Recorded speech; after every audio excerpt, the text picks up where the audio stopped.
Like there's any way possible I'm gonna get that. Wow. Okay. Never mind. That is gonna work. Did not expect that. And this is pretty good stuff. It's marine grade, which really just means it's got glue in it. So when I heat it up to shrink it on here, the glue inside there will activate and make a better bond.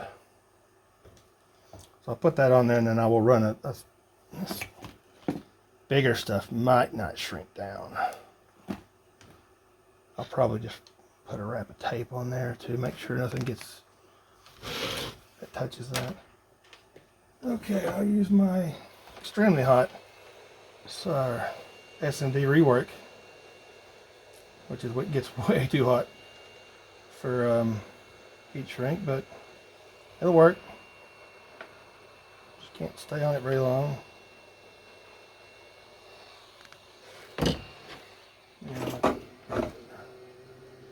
Okay. And let's do some more.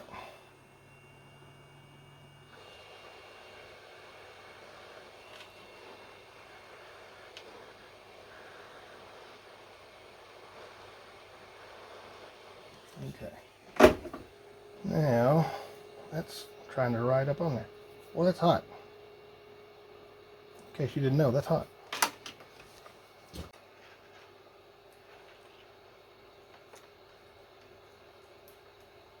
There they are. We've got heat shrinks on. Essentially a heat shrink wire nuts. Cut off a clean piece of this with clean edges. And like that. And go ahead and put all this together. That's a little short, but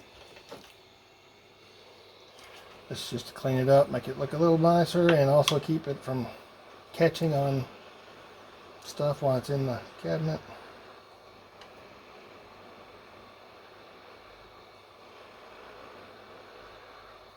Okay, so we'll bring this thing in. Let's go ahead and wire this puppy up. So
some beefiness. I put a thin layer of solder on the fork itself. But essentially, the crimp is the mechanical connection. The electrochemical is the solder. Stuff smells good, but it's really not good for you.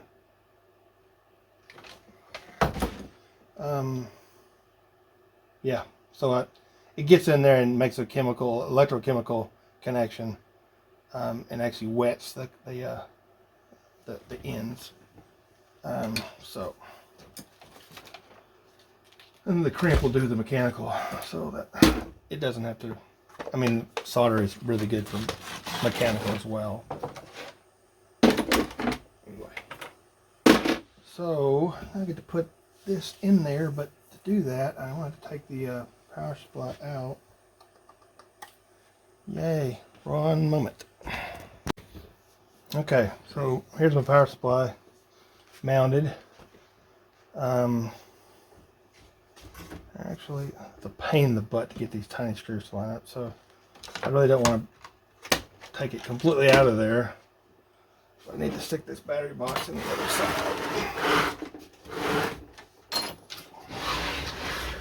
Oh, yeah. Moment of truth, it better go in there. Get down.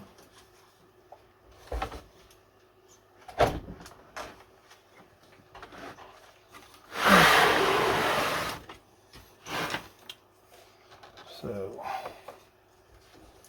that's how it's going to fit. I don't want to butt it up. I'm probably going to go that way with it. Yep. So I don't want to. And I'm going to have to put a screw down there, which is going to be really fun to put a screw down in between those batteries. Well, I don't necessarily have to do that for this trial run, but I have to be careful with it. Once this sets up, I'll probably put some small screws on the four sides so it can't go anywhere. More to come on that one. I may put some little clips on it. And down here that I don't know. Anyway, I do know that wherever that went, I need to be careful because I don't need that shorting out. There's the feed. Okay. Let's go into my batteries. Let's say, make sure I've got the battery correctly this time.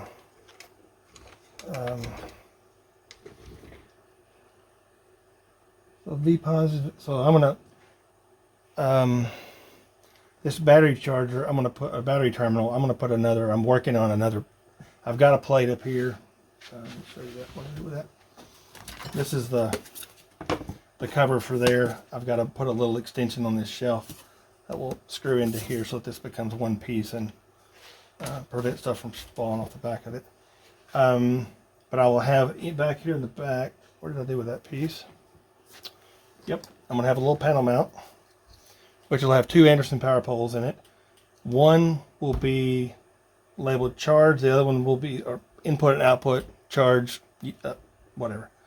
So one will actually be connected to these charge terminals, and it will go to an external battery pack. That external battery pack could be in my truck. It could be another, like a big deep cycle battery sitting down here, and then it will use that charging circuit. The other one will be, let's see, I just lost train of thought. So I've got an input. Okay, just input would not use this charging circuit. It's going to go directly onto these V minus and V positive, essentially. So with the exception of it will have a diode. No, the charging circuit will have a diode in line. That way this thing can charge my truck. And if I start my truck to charge the truck, then the diodes in the alternator and the diodes in here will block. They won't, essentially the alternator and this guy won't see each other. They can both feed the battery but not bypass and feed into it and blow. It would probably, the alternator would be fine. Okay. So for at least for next week, let's go ahead and hook this up. V minus.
So that will charge that.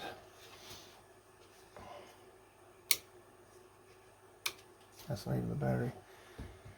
Did I bring the other piece? Well,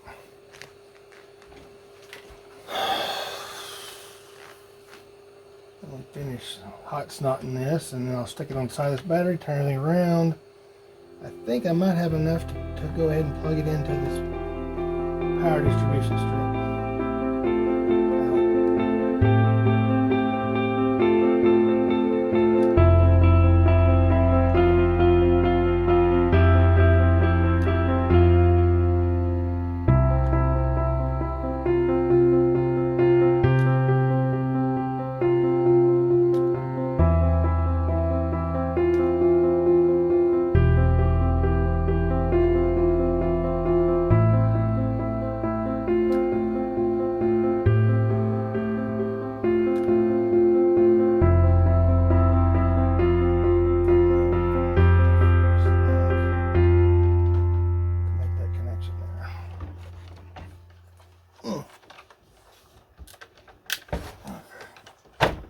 Get back in there. Actually, it doesn't turn. It slides in there this way. Okay, so no, I'm not going to have enough connection. Shoot. Can I turn it? Don't have enough. There we go. If I turn it, I'll have enough slack to get an Anderson power pole on this and plug that into the power strip. Now, I'm going to tell you a little bit. I've showed this in another video with these power poles. Oh snap! If you're looking to get into ham radio, and if you want to do emergency operations or any kind of work in area, what we call areas, which is amateur radio emergency service. One thing you'll want all of your, when you do Anderson power poles, let me get one out here. You want to have them wired the same. Wired may not be the correct word here.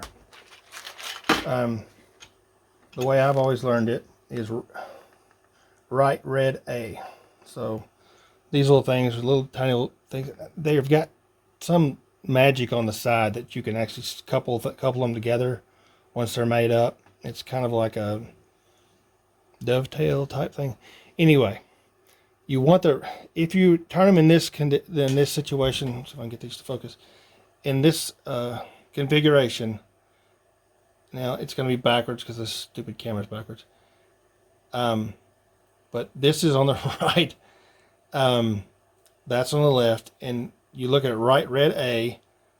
If you were to draw an A on this, now if you flip it over, it's different. So you can't just do right red, because if you're doing right red in this situation, your red's actually on your left.